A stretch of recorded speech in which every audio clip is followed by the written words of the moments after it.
Welcome to the 12 Report with Blessings Musugu, and these are the headlines. Chaos as NRC temporarily suspends Abuja-Kaduna train operations. Passengers left stranded. Now, in a big blow, court grants IGP power to scrutinize activist Omoyele Showore's bank accounts. And a health disaster as cholera outbreak claims 68 lives at refugee settlement in Chad. And as usual, we have our reporters stationed in different parts of the country. Sagir Ibrahim and Tumeya Abubakar joining us from Abuja, Emmanuel Bagudu from Kano, and of course Chinwe Ugili from Abia State. We've got the details in a moment.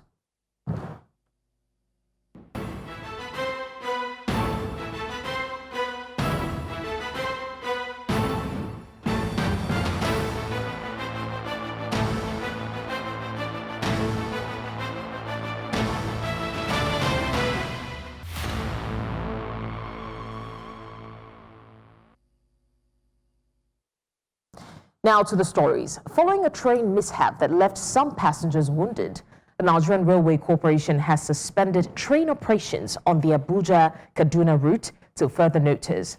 NRC Managing Director Kayode Okpefa announced this while briefing journalists in Abuja hours after the incident. He stated that technical staff, along with the Nigeria Safety Investigation Bureau and other relevant agencies, are investigating the train derailment site. 6 passengers sustained minor injuries and have been treated.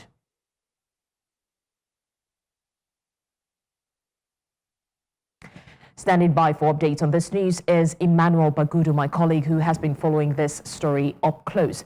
Emmanuel, are there any updates on the investigations that have been carried out so far?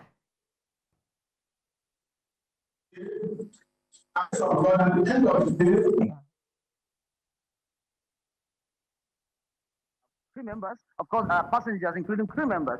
We have about 583 passengers.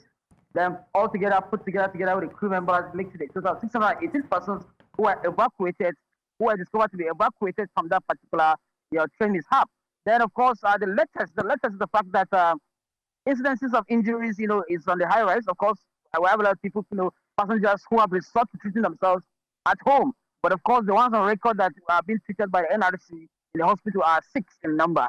And of course, there are no reported, unreported or rather unconfirmed report that one person actually died. Then, of course, there's a full-scale investigation that has started on that particular route. Of course, military, police, paramilitary have taken over that particular scene of that incident. Of course, the no-go area. So, but of course, the big question still remains. That's not the first time that rail activities, rail transportation has been suspended on that particular, track. It is a very, very, very big concern because it has caused a lot of loss in revenue for Nigeria. Right now, I'm actually sitting on one of the rail gates, narrow rail gauge in Kano. This is actually the Lagos-Maiduguri rail gate that has been abandoned. As I speak, a lot of vandalism on this particular abandoned rail track is happening. And that is being related to what is happening in Kaduna, where it's being suspected that, of course, vandalism is the reason why that accident happened unannounced without any alarm. Yeah. Emmanuel, how would you say that passengers are coping with this disruption? What support exactly is being provided on the ground? They are finding it very, very, very, very difficult because all the parks actually, occupied, and the Abuja-Kaduna road is a no. In fact, it's a no for a lot of people from the northwest. You recall that report from the former governor of Kano State, Kurabi Musa, who said he fly that road. The road is very dangerous. The road is very bad. Of course, anybody traveling from the northwest coming into Abuja always stop at that train station. So it's a very, very difficult situation for the entire citizens of the northwestern state. So it simply means that particular road is going to be congested just by the fact that it's under construction. I don't know how they intend to do it, whether they are going to be using flights or not, but all the parks, everybody is so stranded, and it's a very, very difficult situation. And there has to be some kind of urgent intervention, to cope the excesses of the challenges of these passengers are facing. Because Abuja is a place where every, people, keeping every day, especially from the northwest. So it's all the parks are very, very congested right now. And then, of course, the road is bad, and it's very, very bad, and it's something that the government has to do something urgently about. Yeah. Manuel, thank you for the update on the rail derailment. And it's a good thing to know that the NRC has halted every train movement until this issue is resolved. Thanks for the update. Now, today is day 3 of the African Chiefs of Defense Staff Summit in Abuja, following a second day focused on strategic defense collaboration and the growing role of artificial intelligence in modern warfare. Now, defense chiefs from across the continent shared insights on the increasing importance of AI and digital threats during discussions. Speaking on the sidelines with News Central Sagar Ibrahim, they emphasized the urgent need to pool resources and leverage shared experiences to address common security challenges. We have come to understand that AI has come to stay, and that is even at its teething stage, and that there are more developments to come. The whole idea is that how can we look at the positive aspects and utilize it in terms of our military operations? And how can we look at the negative aspects so that as part of our collaboration, we can counter it, especially if it has to be used by some terrorist groups.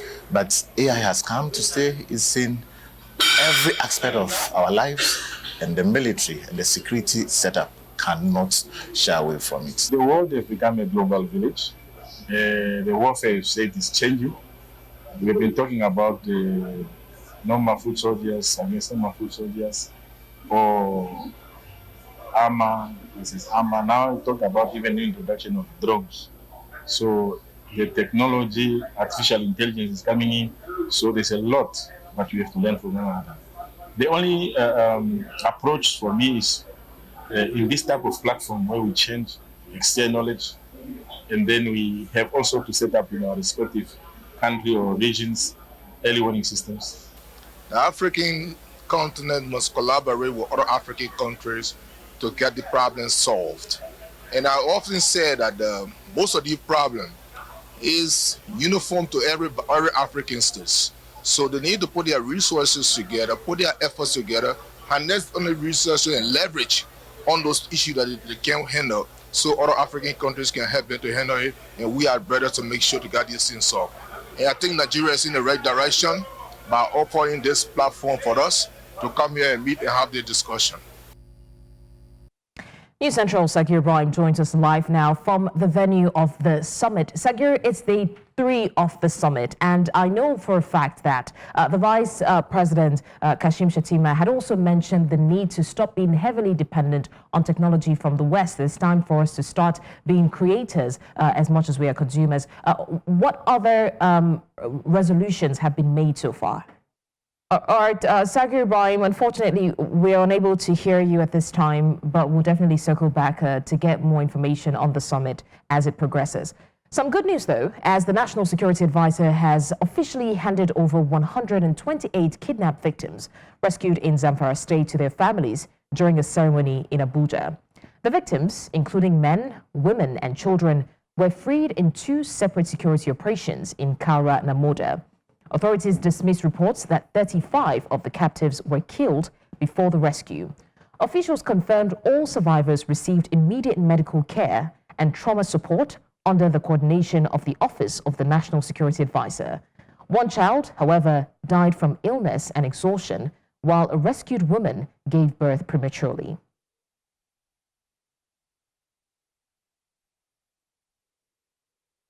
It's still the 12 reports. We'll go on a short break now. When we come back, more stories. Stay with us.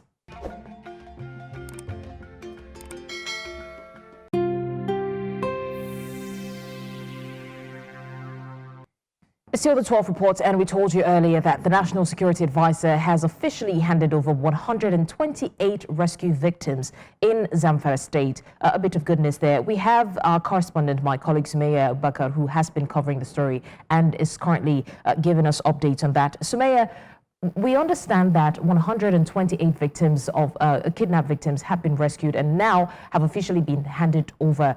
Can you tell us more about how these individuals are being reintegrated into the society and what support they might be getting at this time? Good afternoon, blessings. Yes, indeed, happy news for the nation in general. Where about 128 people were rescued from the Aura and Namoda local government area of the state. Now, when the situation happened, of course, it came with a lot of sadness and backlash. We had a lot of people coming out to protest in front of the government house because of the situation. So the NSA, of course, ahead, the chair, Roberto, said that apart from the excitement of bringing these people back, we know that because of the trauma that they've gone through in the hands of these captives, that they cannot just reintegrate into the society without a psychological, and even sociological analysis. So these people are going through that at the moment before they will officially be handed over to their families. And also in terms of support, I think it comes with, the medical assistance that they're giving them. Now, the federal government did not mention any perhaps monetary help that could be given to these victims, but then they say that in terms of the medical health and checks and everything to their mental state, that the federal government is going to cover this. So, yeah, currently that is the situation for these people. And of course, the families are super excited to have their loved ones return to them. But then the sadness of the situation is that we had one child that was sick in hands of these captives, of course, so we lost that child. So just one person was lost out of the people that were kidnapped. And also there was a case of a stillbirth, a mother who, of course, after going a lot of trauma, only God knows kind of trauma that she went through in the hands of those bandits. But then she gave birth to, that dead child. So that is currently the situation. So, Maya, this definitely is good news, but fears are that there might be a recurrence of such kidnappings going forward. So what security measures are being taken to prevent further kidnappings, especially in Zamfara State, and to ensure that the residents are safe? I mean, of course, that fear is going to continue because when, of course, we have a one-on-one conversation sometimes with people from the state, the fear is that this is something that keeps happening. But according to which we have to go with what the federal government is saying, the NSA, Roberto, said that the federal government is taking the measures because they lauded the fact that because of the kinetic and non-kinetic approach that was joined together, a synergy between the forces and also the community with intelligence and help on their part, vigilantes. That was what helped them. So they are saying that they are going to continue with that. And there was a prompt on the communities to pay attention to anything. And in case if there is any more intelligence that could help the security be on their feet and quick action, or for swift action, then the communities need to do that. So of course, we know that our agencies might not really explain or give us the details of this kinetic and even non-kinetic strategies, so that the bandits cannot beat them to that game. But then they are insisting that this is not a one-time win for them, that they are going to continue with this kind of rescue, and hopefully until they get rid of the insecurity and banditry in the country. Abubakar, thank you for the update on the rescued kidnapped victims in Zamfara State. Now, we did mention also that it's day 3 of the Africa Chiefs of Defense Staff Summit that's currently happening in the FCT, and the primary conversation basically focuses on how technology is integrated into warfare, especially on the African continent. My colleague Sagir Ibrahim, who has been following this development, is live now to give us updates. Sagir, it's day 3, and as I mentioned earlier, that the Vice President himself, Kashim Shettima, had talked about the need to pipe down on the heavy dependence on, the West when it comes to ownership and control of the deployment of technology, and for us to become more of creators as opposed to consumers. What other resolutions have been made so far? It's day 3, like you mentioned, Blessings of the African Chief of Defense Staff Summit happening here at the Bola Tinubu International Conference Center. Matter of fact, this red carpet leads straight into the room where the plenary is being had. I would say Africa Chief of Defense Staffs have been locked in for the past 3 days, having conversations about how to improve the security of the continent. Plenary sessions have been had. These plenary sessions were broken into 5 sessions, if you would call it that. The conversation about border management and the need to secure the continent's borders was raised. The conversation of strategic partnership in addressing issues of terrorism was also discussed. There was also the conversation of the adoption of artificial intelligence, as you would recall in my previous report. These generals agree that artificial intelligence has begun to play a serious role and they cannot ignore it, hence the need to adopt artificial intelligence strategies to also curb digital threats. As they mentioned, the threats are now digital, they are asymmetric, and the enemies are within. These were the words of the Chief of Defense Staff. Today, 2 more plenary sessions are going to be had, and of course it will end with a gala night where resolutions of course are going to be made as to how they chart the course forward. The conversation about resource pooling was mentioned. The conversation about finance, intelligence sharing, and also knowledge sharing was also mentioned. But then again, I have with me the coordinator of the event, as you would call it. He's here with me, Brigadier General, sir. Major General. Major General. He will be talking to us about it. Yes, Africa's Chief of Defense Staffs have been here over the course of 3 days. We've seen them have conversations about artificial intelligence. We've seen them have conversation about regional security management. A lot of Nigerians and Africans would want to know what next steps would be after this. Well, that's why they're in the room now. The next step is to discuss how to institutionalize this particular arrangement and how to take it forward so that it doesn't become just a mere talk shop. And exactly that is what they are doing in the room. All right. So, aside all of this, the issue of resource pooling was mentioned, and also the issue of finance.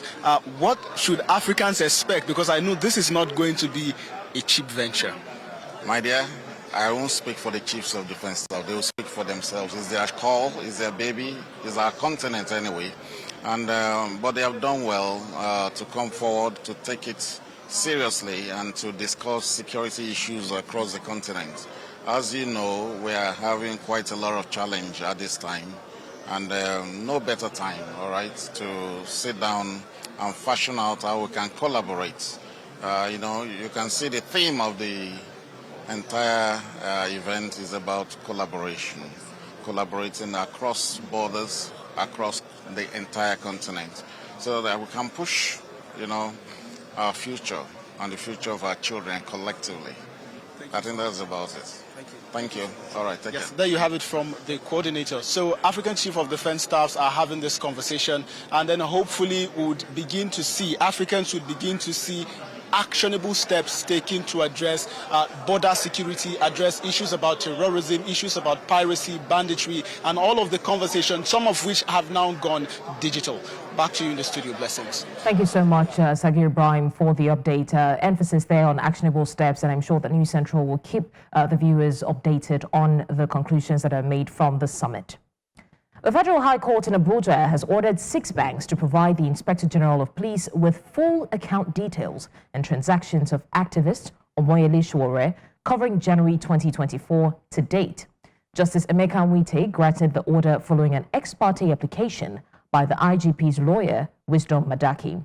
Sowore is reportedly under investigation for alleged terrorism, financing, money laundering, and other fraudulent activities. Police say that at least 26 accounts linked to him, including those of Sahara Reporters Media Foundation and the African Action Congress, are now under scrutiny.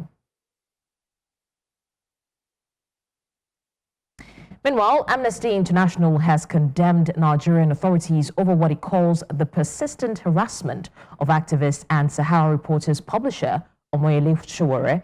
The group criticized fresh charges of terrorism financing, money laundering, and fraud against Sowore, describing them as politically motivated attempts to silence dissent. Amnesty said the case reflects a wider clampdown on civic space and independent journalism.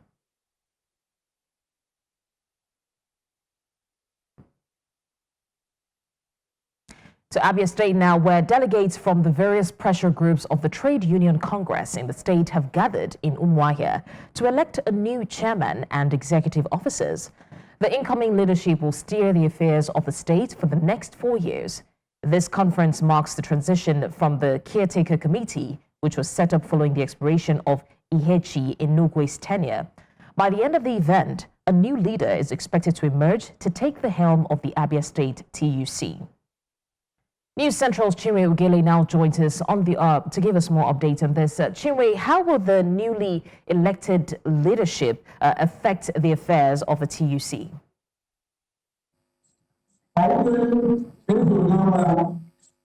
Thank you very much. This is the first congressional appointment here in Kabusi, and it is expected that the new leadership will take care of the welfare of the country. We'll take it from where the executive left it off, and now ensure that the workers are well protected, working hand in hand with the NLP here. All right, Chinwe Ugele, thank you. We'll definitely come back to you on that to give us more update. The Academic Staff Union of Nigerian Universities, University of Maiduguri chapter, has protested over the low wages and retirement benefit for professors and others, including the renaming of the university after Nigeria's former president, Muhammadu Buhari. News Central's Umoru Kirawa completes this report. From the ASU Hall to academic area and then to the Senate building of the University of Maiduguri, lecturers in their numbers peacefully protested, carrying placards with different inscriptions. ASU chairman of the university, Abubakar Saidu, expressed worry over the poor pay of lecturers, especially professors, telling journalists that professors who have dedicated over 3 decades of service to nation building deserve better treatment. Professors who have dedicated over 4 decades to educating generations retire on a meager 150,000 naira under the contributory pension scheme, while inflation exceeds 21%. This is not just a labor issue, it is a national disgrace. He maintained that lecturers do not need loans, but rather the payment of their legitimate entitlements that the government has failed to honor. ASU unequivocally rejects the federal government's so-called TISSF loan scheme. Asking lecturers to apply for loans through ASU is demeaning and insulting. The union called on the federal government to reverse the decision of renaming the University of Maiduguri after former President Muhammadu Buhari, saying that the university's contribution to education and research in the Northeast should not be politicized. Education is the bedrock of development. No government, no country succeeds if you relegate education the way this government is doing. So ours is to ensure that we talk, we put our voice across so that people, the Nigerian public will now understand why we are embarking on this. The union also rejected the federal government's tertiary institutions staff support loan scheme, the non-remittance of third-party deductions, the government's refusal to sign the renegotiated 2009 agreement, amongst others. The union is also warning that the failure of government to accede to its demand will lead to an indefinite strike, which will cripple academic activities in the universities. In Maiduguri for News Central, Umoru Kirawa. The National Association of Nigerian Students, NANS, is threatening to shut down critical infrastructure across the country if the federal government fails to resolve lingering disputes with the Academic Staff Union of Universities, ASU. ASU has already warned of an impending strike over unresolved issues, including unpaid salaries, promotion arrears, and poor funding of universities. In reaction, NANS condemned government inaction, stressing that both parties must act swiftly to prevent another disruption of academic activities.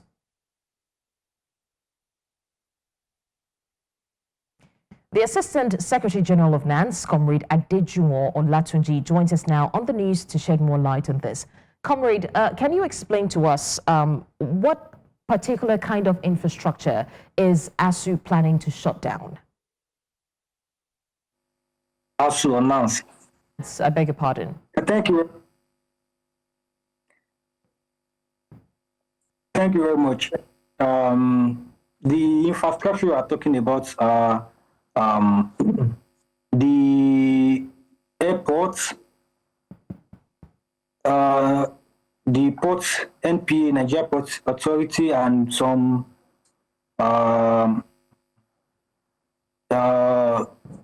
government offices in Abuja.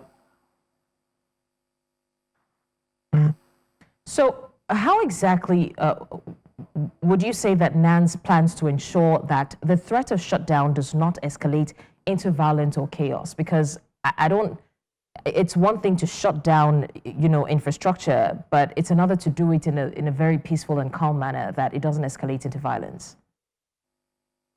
Yes, thank you. As you all know that NANS is we are a body that we act intellectually and we act professionally. We have done it before. During a few years back, when the last ASU strike, we had series of protests across the southwest states, where we ended it at the Nigeria airport, Muitala airport here in Lagos. And you all know that it was peaceful and it went well with the help of the security agency, the DSS, the police officers. So this is not our first time. We've been holding series of protests, and it has always been peaceful and not hijacked by anybody or any organization or any form of thug. So now we also understand that ASU is planning to go on strike as well. What resolution do you think the government needs to provide that everyone can come to a consensus? So what these people are really asking for, to me, is not that much. They just want welfareism of their members. They want the government to restructure their salaries, and to be fair enough. And we all know how all these lecturers are, the amount they collect. Even some of their salary might, or let me say, most of their salary might not even pay a child school fee. So, and we all know how the economy is. So restructuring it I think is a thing that government can do for them what they need. I am sure if government do it for them, they will stop all these strikes that they are talking about. And they are clamoring on another thing, infrastructure. To be frank, tertiary institutions, the laboratories, the building infrastructures in our tertiary institutions are not good enough. And the government needs to do it. Not even the ASU aspect now, students aspect. The government needs to visit all these schools and make sure they fund them well, and make sure our laboratories are being good. We need things. We need equipment in our schools to do practicals so that we can outstand. Once we graduate, we can do well outside, and we can use it for the greater benefits of this country as a whole as well. And the lecturers too, most of them are not happy when coming to lecture us. And at times, what the impact in us determines what we will do outside there. So as not to be a quack outside, they need to make them happy so that they can impact more knowledge in us and to be productive to the economy and Nigeria as a whole. All right, Assistant Secretary General of NANS, Comrade Adejuwon Olatunji, thank you for your time with us on the news today.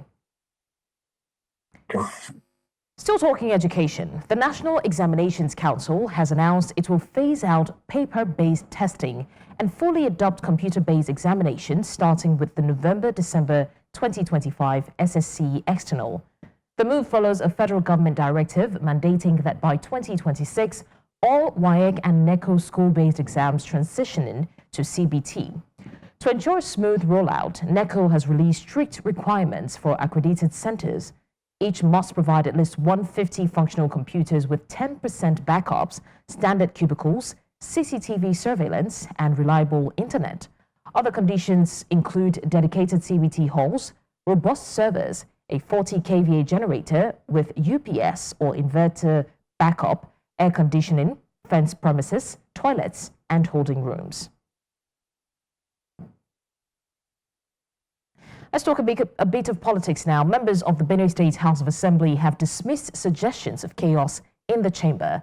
This follows the maiden plenary chaired by new Speaker Alfred Mbaga, which also saw a 3-month suspension handed to the immediate past Speaker. News Central's Chizoba Anyuwe has the details. Benue's legislature has been in the spotlight over recent political tussles. The latest development was the suspension of the former speaker, a decision lawmakers insist is part of the political process. There are no chaos in the House.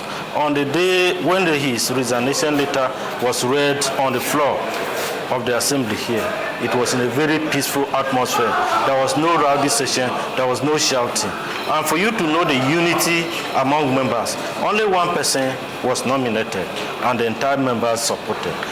Reasons were alleged, seconded by someone. There was no counter motion. There was no vote in the process. There was no vote in the process. The speaker gaveled that suspension should be just reducing from 6-month proposal to 3 months. So that's the procedure. That's the procedure. The members also rejected claims of rancor or disunity, stressing that the assembly remains intact and focused on its work. You are here. Have you seen any form of threat?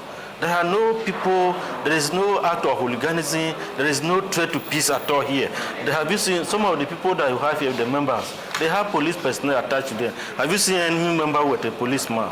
We are working as 10th Assembly, and I don't see any form of marginalization coming to us simply because we are PDP or the other party is Labour or whatever. We are working as a team. Beyond defending the chamber's unity, lawmakers outlined their expectations of Speaker Mbaga, urging him to deliver stability and people-focused leadership. We are expecting inclusiveness. We are expecting togetherness. We are expecting moving Benue State forward. We give him one agenda. You must unite the House. I believe he's going to engineer some policies and programs or resolutions that will amount to a fair share of the dividends of democracy to our people. He has promised that everybody will be carried along in his administration. He has also assured that he will unite the members. Meanwhile, 19 commissioner nominees presented by the governor were screened and asked to take a bow as plenary was adjourned to Tuesday, September 2nd. As this plenary session has come to an end, which is the first chaired by the new Speaker of the Benue State House of Assembly, all eyes are now on him to see how his leadership style will contribute to further development of the people of Benue State. Here in Benue State for News Central, Chizoba Anyuwe. That was Chizoba Anyuwe on Benue House Unity. Kogi State marks its 34th anniversary today, with Governor Usman Ododo urging citizens to commit to service and collective growth. Since its creation in 1991, Kogi has navigated challenges and is now seeing major development. Ongoing projects include road construction, school renovations, hospital upgrades, and rural initiatives. Governor Ododo outlined a vision emphasizing quality education, accessible healthcare, thriving industries, and strong agricultural growth. He is calling on residents to unite with the government to build a peaceful and prosperous Kogi State. We go on a short break now, and when we come back, the 12 report continues. Stay with us.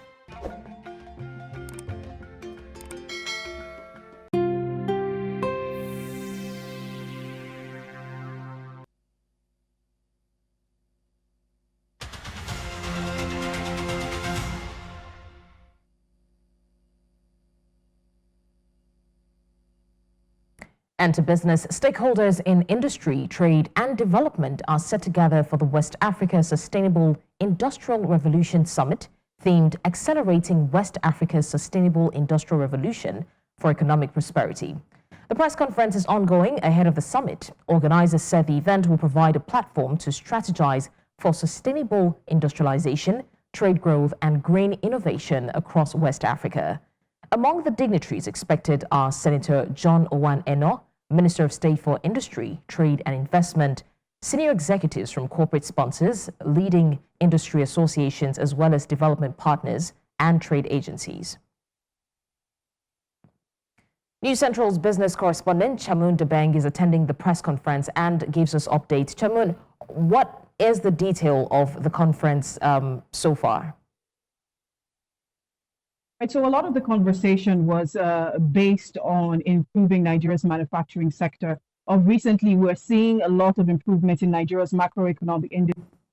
GDP is growing higher, FDI in certain sectors like agriculture, fintech, as well as the energy sector. We're seeing a lot of investments coming in those areas. Unfortunately, we're not seeing that spilling into the manufacturing sector. All right, we'll come back to Chamun to give us more updates on the converse. Moving away from Nigeria, the Chadian Health Ministry says a cholera outbreak at the Dougui refugee camp in eastern Chad has claimed 68 lives since late July. The camp shelters around 20,000 Sudanese refugees fleeing the ongoing civil conflict that began in April 2023. More than 1,000 suspected cholera cases have been recorded, driven by overcrowded conditions, lack of clean water, and poor sanitation. Also, mixed reactions have trailed Congo's move to seek the death penalty against former President Joseph Kabila, who has been tried in absentia. Kabila, in power from 2001 to 2019, faces charges of treason, war crimes, murder, and rape. He's also accused of backing the Rwanda-linked M23 rebels who have seized towns in the country's east. We'll cross over now live to our correspondent Bungani Siziba in Pretoria. Absolutely blessings. Good afternoon. Interesting developments in Congo, but I'm here in Pretoria where the Congolese community is voicing a range of reactions concerning the recent developments back in the Democratic Republic of Congo following the recent proposal that emerged to impose the death penalty on former DRC President Joseph Kabila, who returned to Goma in April after a period of self-imposed exile. His supporters claim the trial is more political motivated, while critics also say it's a move to settle scores. But here in South Africa, the sentiments are mixed. Some see the proposed death penalty as a necessary step for justice. But let's take a listen to Congolese citizens living here I spoke to earlier on. I'm 100% for him to get a penalty because what he did, it cannot be like that. We suffer for 31 years. You know how many people they've been killed? Really in Congo is not the war. It's just the people they are killing because they want to get minerals for free. As a Congolese, I'm so happy to hear that that guy, the justice is behind him now.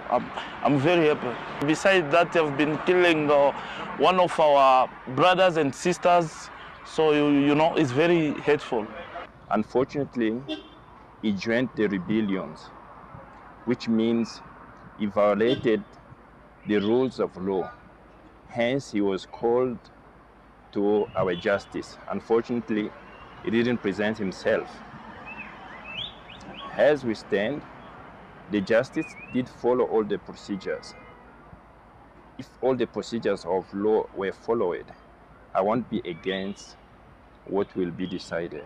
Former President Kabila's immunity was revoked in May and his current whereabouts are unknown.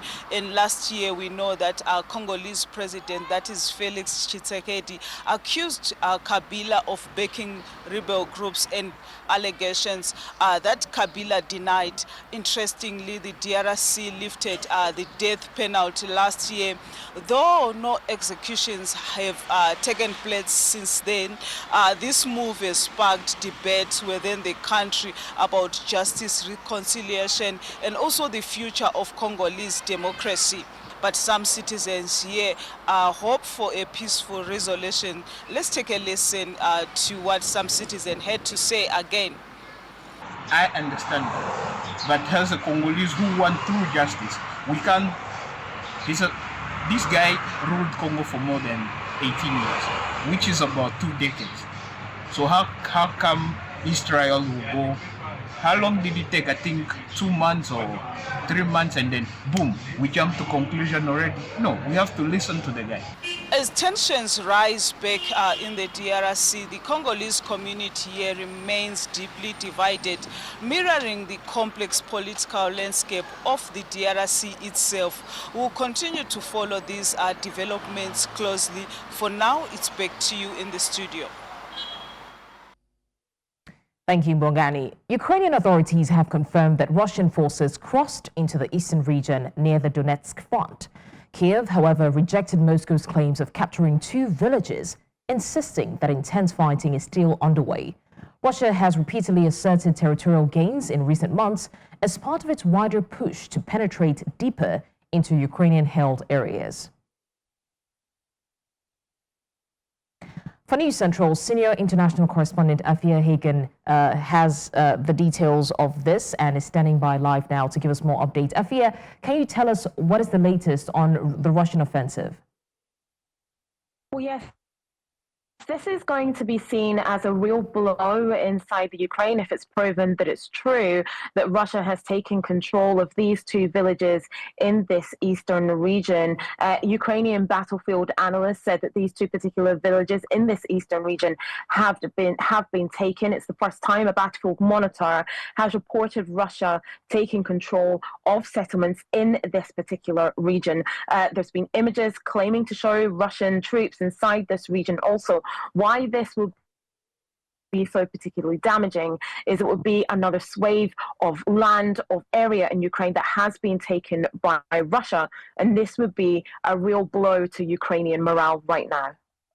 So, Afia, what's the latest on the peace talks to try and end this war? It's in troughs, isn't it? It felt like we were at a peak when we had Vladimir Putin and President Trump meeting in Alaska, and that seems to have come to nothing. At this point, President Zelensky is saying that Russia is sending negative signals regarding meetings and further development of events. He went on to say that there's strikes on our cities and villages. They continue, and there's new victims every single day. He's also asking that pressure is put on Vladimir Zelensky. He says we count on it, and steps are needed specifically from Russia, steps towards real diplomacy that seems to have stalled as of right now. Thank you, Afia Hagen. Now,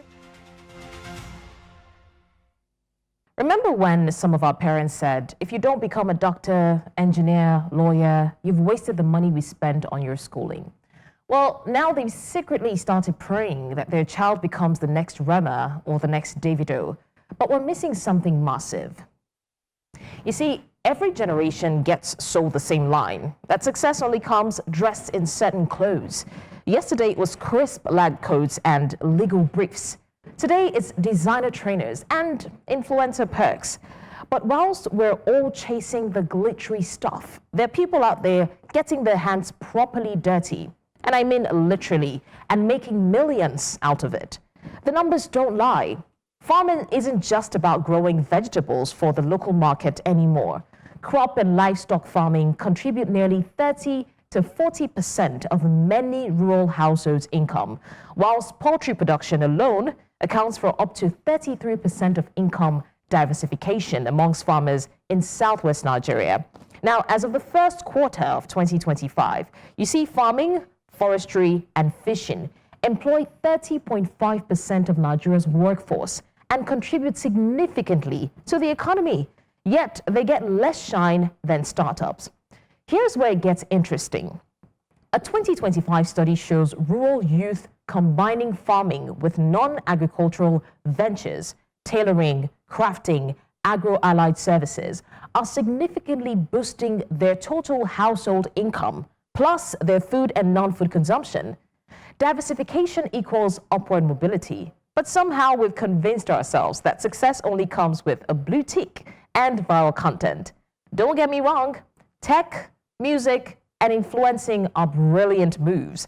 But to the younger generation still finding their feet, it's perfectly fine to walk out of that studio if you don't fancy the sound you're hearing and get cracking on those skills you learned in home economics.